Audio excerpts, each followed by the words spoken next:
If you have a video with unwanted objects or distractions and want to clean it up easily, this video is for you. Today, I'll show you step by step how to remove objects from a video in Canva in a simple and beginner-friendly way. First, open Canva and log in to your account. Once you're on the home page, click on Create a Design and choose a video format like YouTube video or any custom size. This will open the video editor.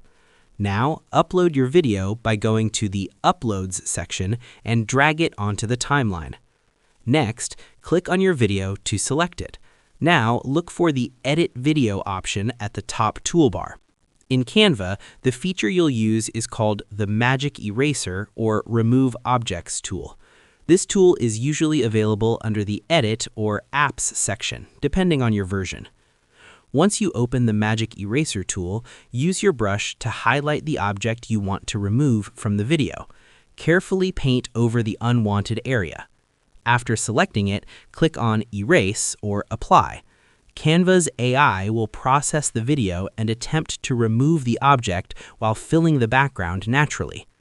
Keep in mind that removing objects from video works best when the background is simple and the object is not moving too much. If the object is large or moving across frames, the result may not be perfect, and you may need to repeat the process or adjust the selection. Another useful trick is to split your video into smaller clips.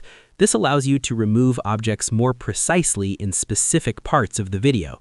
You can also combine this with cropping or overlays to hide imperfections if needed. After you're satisfied with the result, preview your video to make sure everything looks smooth. Then click on Share and Download and export your video in MP4 format.